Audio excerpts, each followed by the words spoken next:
This is not meant to scare anyone. Calling it a creepy story would be a bit of an insult, because it isn't one. This is an expression of gratitude toward a friend who was always there for me. He watched over me as I was growing up, and was the best friend any kid could ever have, even if I didn't recognize it at the time. He was always there, even though I couldn't see him, and he was always acting in my best interests, even if I couldn't understand. I'd like to take some time to share with you our story, because if you're lucky, you might have a friend like this too. I think I should let you read his letter first. In May of 2010, I bought a new computer and took my old one to the shop to have everything backed up. I'd brought the new computer home and had begun restoring my files from my portable hard drive and reinstalling programs when I noticed that there was a file in the MISC folder that the shop's technician had created for files with no other place. It was called happybirthdaybaby.txt. Initially, I thought it was a message my mom had written for me that I'd never read as intended. But I opened it, and this is what I found. You might find this one day. I'm not great at this computer stuff, but I've watched you tinkering with this machine lately, and I think I know how to save this so that you'll find it. Seeing as it's time for me to go, I want to leave you this last little message. I know you never met your father, but to me he was Colonel Marcus Andrew Statfleld, as I'm sure your mother told you. He was a good man, one with the pride of a lion, the strength of a bear, and a heart of pure gold. Truth is, I was almost like his son long before you were born. I was his second in command and served with him for 3 years. I watched as your mother wept when she heard the news, her belly swollen with your soon-to-be debut into this world, and I stayed with her every second of every day. That was until the day you came into the world. Then my focus shifted to you. I watched as they cleaned you and handed you to your mother, and she seemed to look right at me with a knowing eye as I stood over the both of you, almost as if she'd known along, and I'd be willing to bet my last penny she did. I've watched you grow, and I remember everything, even the things you don't. You always were such a happy baby, and you had seemed to have inherited your father's sense of humor. When you were getting to be 4 months old, you would do just about everything to hinder your mother's attempts at changing you, laughing all the while. You were a wild one at heart, just as you are today. Just like Marcus. When you were about 6 months old, we would play all the time. We had one game in particular, where I would grab your toes and tickle your belly. You would love it, though when your mother came in, you'd have to stop, and it always perplexed her as to why you'd abruptly start crying. After a while, she seemed to think you didn't like her, which is when I realized that I had to back away some. When you were 1 year old, you seemed to develop a sixth sense for me, and although you couldn't really see me so much or so well anymore, you knew I was there. I couldn't play with you as much as before, because I knew it would only hurt you in the long run, but I always kept guard. I knew you remembered seeing me because you had a way of testing my presence. You'd throw toys into the corner where I stood, and then wait to see if I would play with them. Now, I know you won't remember this, but once you threw a bear and a rag doll at me, and because your mother was busy in the kitchen making dinner, I kept you entertained by putting on a little show. It was nothing special. I just made them dance a little. You were laughing loudly, and your mom came in to see what was so funny. But when she saw, she wasn't laughing. I bet you could mention the bear and rag doll dance even today, and the color would run right out of her cheeks. But do me a favor and don't. I think it would be kinder to ask if you ever threw the toys into the corner. That isn't quite as bad a memory for her as the dancing is. Do you remember your first word? I do. Love. Haha. Your mother made damned well sure you knew just how much you were cherished by her, every moment of every day, and she would always say, "Love you, baby." I remember you tugging at my heartstrings something awful once when your mother was changing you in the bathroom this one time. You seemed to have caught my reflection in the mirror behind her, and you pointed and said, "Love." Well, more of a "wove," but your mother knew. And she laughed and affirmed it.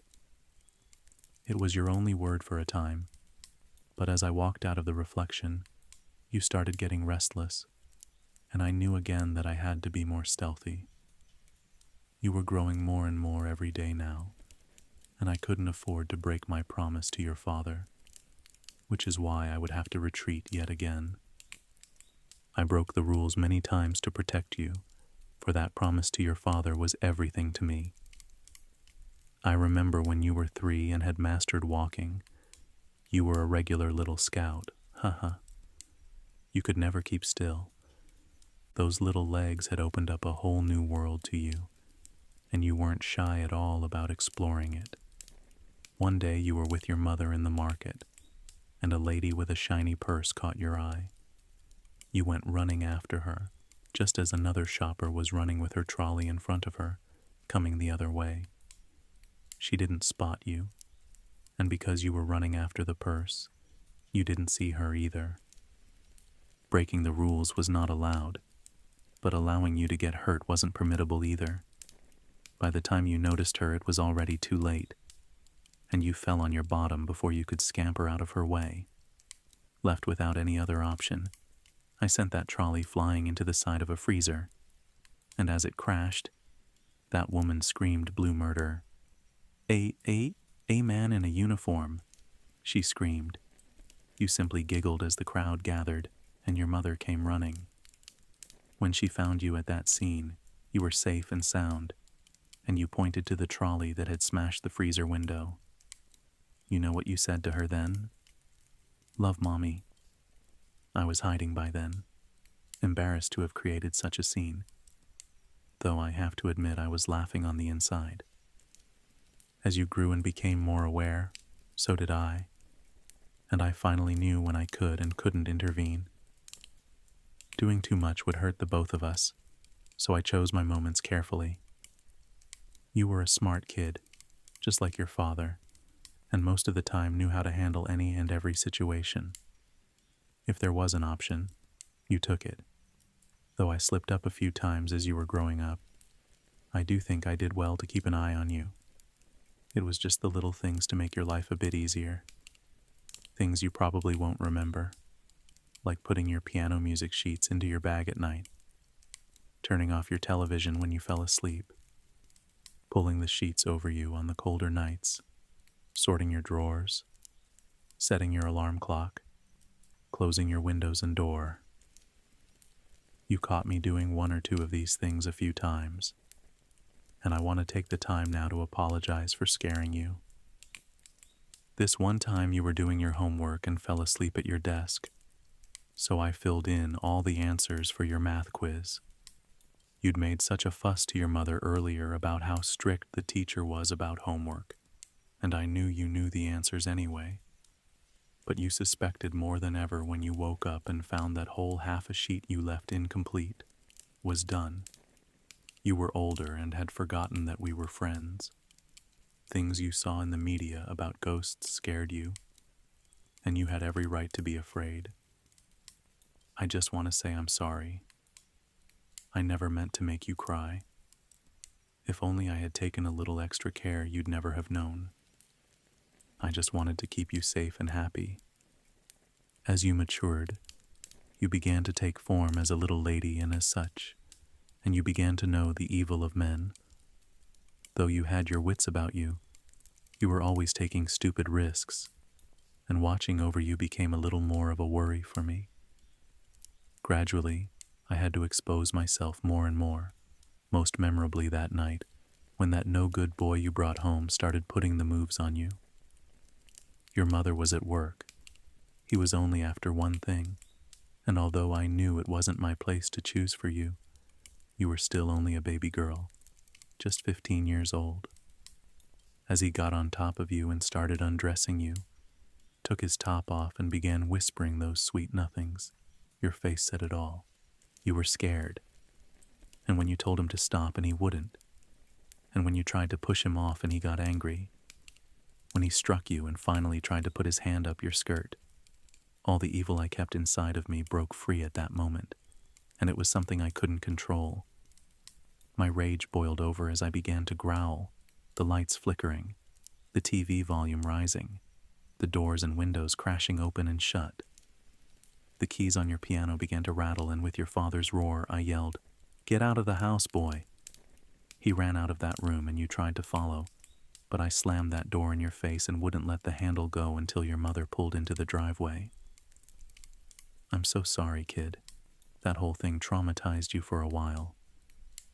You became more frightened of me than ever, having such an experience, and I knew from then on, in spite of how much I loved you, we could never be friends. Not after what I'd done. Some nights you used to sit awake late into the evening, watching for me, and I'd have to sit in the darkest corner, looking right back at you, unable to reassure you that I wasn't here to cause you harm. You used to scream, "I hate you! Get out! Leave me alone!" And just as you used to do as a toddler, you would throw things into my corner, only instead of toys for me to play with. This time it was heavy books, CD cases, anything you could get your hands on to get me to move. You used to sit in your bed watching that corner. I always felt terrible about what I did. I'd almost broken that promise to your father, but more importantly, I'd almost broken the personal promise I'd made to you. It was like that until the night you tried to make peace with me. That night you sat up in your bed and said, "If you're here, I'm sorry. You were only trying to stop him." I wanted to say something, but I couldn't. Even as you shuffled around nervously and called, "You're here, right? Could you show me a sign?" I wanted so badly to give you something. Anything to show you I was there, and that I'd heard that. But fearing that you would lose it if I did, I kept silent and just nodded. In that dark corner where you couldn't see me. You have to know I was never mad at you. You were just a little girl, and that little prick tipped me over the edge. Promise me you'll never do anything like that again, won't you? It's your 18th birthday today, which is exactly why I'm writing this to you. I want to wish you a happy birthday. I'm sure your dad's getting sick of keeping that bar stool open for me. Live a good life. Try not to forget about me, and know you turned out great. Your father would be so proud of you. This letter is my present to you, and don't you worry about the spooky corner anymore. My final order is complete. I don't know about you, but I think this trooper deserves a drink. You sure were a handful, haha.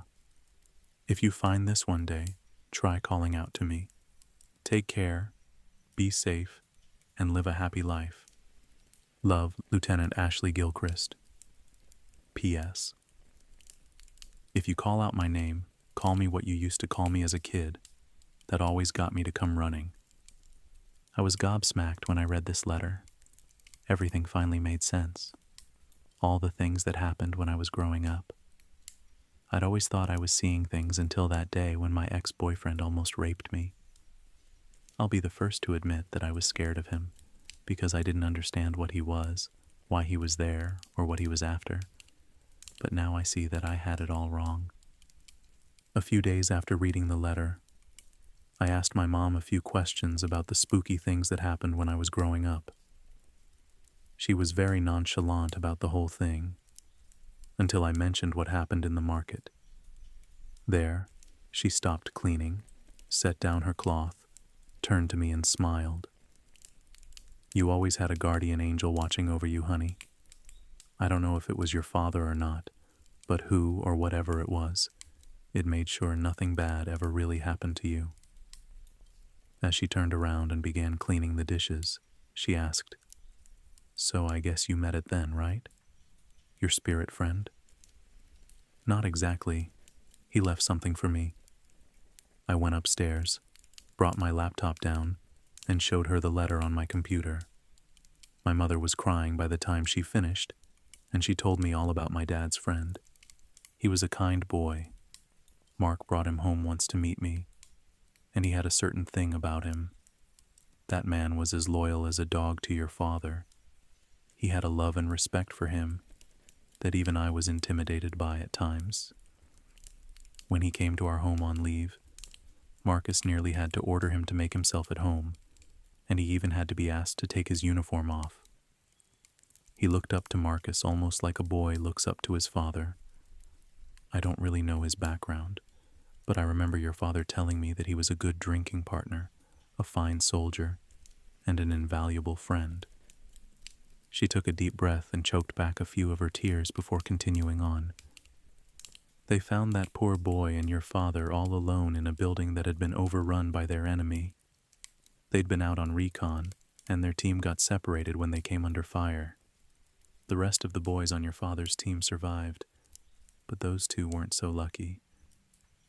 The way they found them was peculiar. She swallowed heavily, looked me right in the eye, and said, "That boy was found on top of your father, riddled with bullets. He was shielding him right up until the moment he died. He could have gotten away, but he refused to leave your injured father's side." With that, we both burst into tears. Love. That's exactly what he was. He was a guardian. I'd never had any reason to be afraid of him, and I'd have given anything just to tell him I was sorry and that I loved him back. I had no right to have done all those terrible things I did to him at the end, I realized. And I realized that he had loved my father so much, not even death could keep him from that promise he'd mentioned in the letter.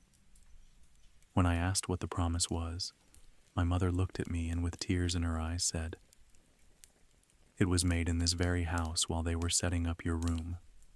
It was just, 'No matter what happens, promise me you'll watch over my daughter.'"